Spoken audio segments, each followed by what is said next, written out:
Hello दर्शक बंधु Surya take YouTube channel के फिर गोटे नुआ वीडियो के स्वागत करछे। आज का आम जानमा सुभद्रा रो नुआ अपडेट जेनटा कि बहुत दिन ये पोर्टालटा बंद था नुआ आवेदन करनी पारथे। तो आज का से आवेदनटा आपण माने करि पारबे। तो आपण माने केनो किछि कर आवेदन करबे काना करबे सब किछि ई वीडियो माध्यम रे जानमा। वीडियो के नुआ ही देखो जे वाला चैनल के सब्सक्राइब कर दे, लाइक टी कर दे और शेयर टी करबाटा तो नहीं भूलबो। तो चलो वीडियो के स्टार्ट करमा। तो हमर पाखे गोटे नोटिस टी अछि। तो पहला से नोटिस के टिके हमें चलो देखि ई नोटिसटा काली बाहरी जे देखो सुभद्रा योजना काली ठू नुआ आवेदन आसंता काली ठू खोलिबो सुभद्रा पोर्टाल जेनटा कि बंद थिला काल ठानु खोलबा बोली को कहा जायछि। नवेम्बर 1 2025 ठारू सुभद्रा योजना नुआ आवेदन करि पारिबे। तो आपण माने काल ठान सॉरी आज ठानु एका नुआ आवेदन करि पारबे। सुभद्रा रे नुआ हिताधिकारी आवेदन करि पारबे। इथिरे नुआ लोक एका आवेदन करि पारबे और जुना लोग इथिरे आवेदन करि ने पारन जेनटा कि जेन माने रिजेक्ट हे जिसे से माने फिर थरे आवेदन करि ने पारन से माने अभियोग करि पारबे। आ इनो देछि देखो 21 वर्ष रु ऊर्ध्व महिला करि पारबे आवेदन। इथिरे 21 वर्ष रु अधिका महिला माने एका इथिरे आवेदन करि पारबे। जदि 21 वर्ष रु कम होछि बेले से माने आवेदन करि ने पारन किंबा 60 वर्ष रु अधिका होछि जाके से आवेदन करि ने पारन। 60 वर्ष रु कम होतबार कथा। एप्रिल 1 2025 सुधा 21 वर्ष होइथिले योग्य। एप्रिल 1 2025 सुधा आपन के जदि 21 वर्ष हो जाइए बेले आपण माने मार्च 8 रे पैसा पे पारबे बोली कर कहा जाइए। उपमुख्यमंत्री प्रभाती परिडा सूचना देछंती। तो देखो नोटिसटा तो ठीक अच्छे। इथिरे जदि आपण माने ई योजना लाभ उठाबा लगे आपण मान के केन केन जिनिसटा आपण कर घरे थिबार जरूरी है। चलो देखि देमा। इनो देछि देखो मानदंड विवरणी योग्यता। यही योजना लाभ पाइबा पाई समस्त महिला हिताधिकारी निम्नलिखित योग्यता मानदंड पूरण करने को आवश्यक। जदि आपण ई योजना रे लाभ पाइबा काजी हेले इथिरे जेते भी टर्म एंड कंडीशन अच्छे जेते भी सब किछि होचे से डॉक्यूमेंट्स माने आपण कर पाखे थिबार जरूरी है। जदि से डॉक्यूमेंट माने नै न आपण कर पाखे बेले आपण माने ई योजना रे लाभ उठै नि पारन। इनो कोन नंबर दैछे आवेदनकारी ओडिसा बासिंदा होइथिबा आवश्यक। इथिरे जदि आपण माने फायदा उठाबा के चाहूचन बेले आपण ओडिसा रो हितिबार कथा। इनो 2 नंबर रे दैछे देखो आवेदनकारी एनएफएसए एसएफएसएस अंतर्भुक्त होइथिबे। एनएफएसए एसएफएसएस रु वंचित थिबा परिवार जने महिला सुभद्रा अधीन रे आवेदन करि पारिबे। यदि आपण कर पाखे राशन कार्ड निनो एनएफएसए भी निनो कि एसएफएसएस भी निनो बेले आपण माने गोटे परिवार जने लोग एका आवेदन करि पारबे बोली कर कहा जायछि। जदि तांकर परिवार वार्षिक आय 2,50,000 केवल अधिक होई नथिबो। जदि आपण कोटा 2,50,000 रु अधिका नि हेबार वर्ष के आय बेले आपण माने इथिरे आवेदन करि पारबे। एही योजना रे अधीन रे योग्य पाई आवेदनकारी बयस धार्य तारीख अनुसार 21 वर्ष किंबा अधिक एवं 60 वर्ष रु कम हेबा उचित। इथिरे जदि आपण माने भाग नेबा के चाहूचन ई योजना लाभ नेबा के चाहूचन बेले आपण के 21 वर्ष हेतिबार कथा किंबा 60 वर्ष रु कम हेतिबार कथा बोली कर कहा जायछि। आ गुटे देछि देखो आधार कार्ड रे लिपिबद्ध होइथिबा जन्म तारीख को तांको बयस गणना है ग्रहण करा जिवो। जदि आपण कर आधार कार्ड रे जदि आपण के 20 होचे कि 19 होचे बेले हे नि पारे। जदि आपण के बयस हिसाब 21 बछर हे जुचे बाकी आपण कर आधार कार्ड रे कमी जुचे बेले नि होय। तो आपण कर आधार कार्ड रे जेन बयसटा अछि डेट ऑफ बर्थ अछि से हिसाब एका आपण पट्टा बनी करी सब किछि करा जिबा।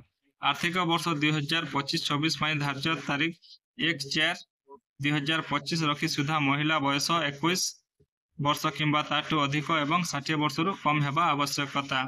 तो इन देछि देखो 2025-26 1/4/2025 एतकी भितरे भी आपण के जदि 21 बछर हे जुछि किंबा आपण के 60 बछर रु कम होछि ई तारीख भितरे बेले आपण माने ई योजना रो लाभ पे पारबे।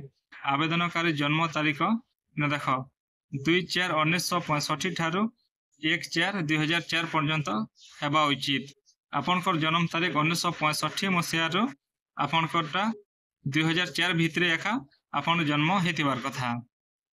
इन 1 नंबर देछि देखो 2025-26 पई जदि जने महिला को 1/4/2025 रे 21 वर्ष हेबो तेबे योजना अवधिर अवशिष्ट वर्ष गुडिक पई तांको वार्षिक 10,000 टंका मिलिबो। तो देख इन तार माने कहा जाउछे जे आपन के जदि 1/4/2025 रे 21 वर्ष हो जाइए बेले आपण माने 10,000 टंका वार्षिक पे पारबे बोली कर कहा जाउछी। सही पर जे महिला 31/3/2025 रे 60 वर्ष पूर्ण करिवे ताकू योजना अवधि अवशिष्ट वर्ष गुड़िक यह सहायता दिया जीव नहीं। जदि देख आपन के जदि 31/3/2025 रे 60 वर्ष रु अधिका हो जाइए कि 60 वर्ष हो जाइए बेले आपन के इथिरे दिया नि जा बोली कर कहा जाउछे। इन देछे देख अयोग्य तो इन निम्नलिखित महिला योग्य मानदंड पूरण करथिबा मध्य रे एही योजना लाभ पाइबा पई अयोग्य हेबे।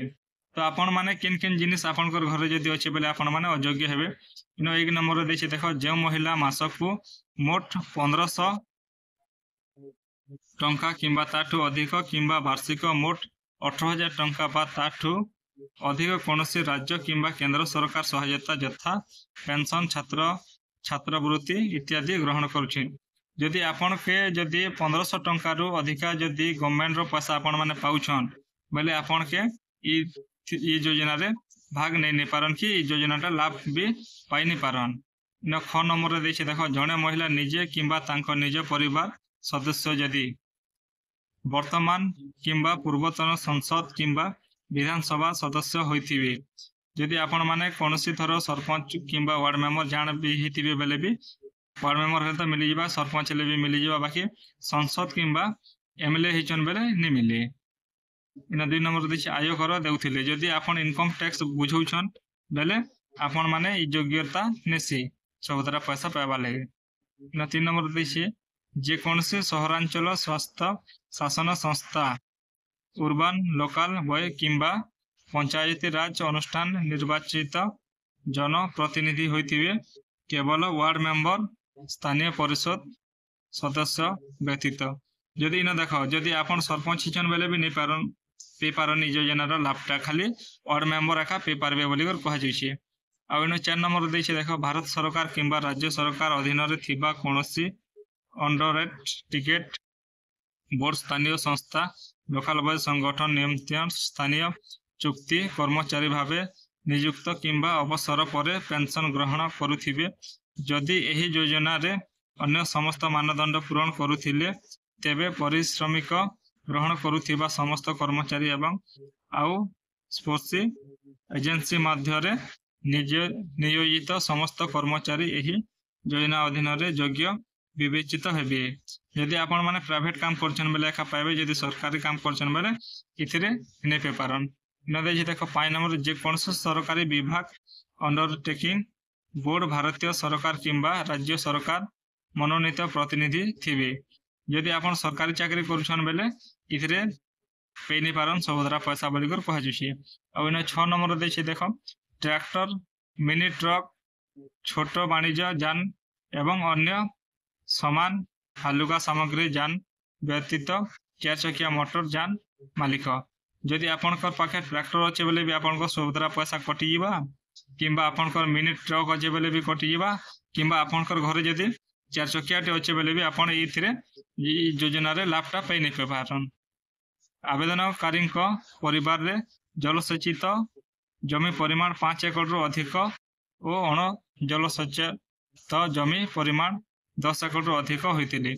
जदि आपनटा बोरवेल अछि आरो आपन जदि डालुआ चाष जदि 5 एकड़ करूछन बेले इथिरे आपन भाग नै पारन कि इथिर फायदाटा भी पे नै पारन किंबा जदि आपन 10 एकड़ रु अधिक जमीन अछि बेले इथिरे पे नै पारन। तो इटा आखो जेते बेले नुआ नुआ योजनाटा बाहरले सेते बेले 5 एकड़ जमीन मागिथिला आ एबे 10 एकड़ कर दैछन। न देछ एही योजना पई परिवार संज्ञा कही जातीय खाद्य सुरक्षा आईन राज्य खाद्य सुरक्षा योजना NFSS रे परिभित थिबा परिवार को बुझाए। जदि आपण कोटा राशन कार्ड अच्छे बेले आपण के सुभद्रा पैसा पाइबा लागि किहे अटके नहीं पारन आउ जदि आपण कोटा राशन कार्ड नै न बेले आपण के सुभद्रा पैसा पाइबा लागि बहुत किछि करबा के पड़बा। तो आशा करछा वीडियोटा जदि भल लागला बेले हमर चैनल के लाइक टे शेयर टे सब्सक्राइब टे कर दबो आउ वीडियो के लास्ट तक देखि दिबारु धन्यवाद।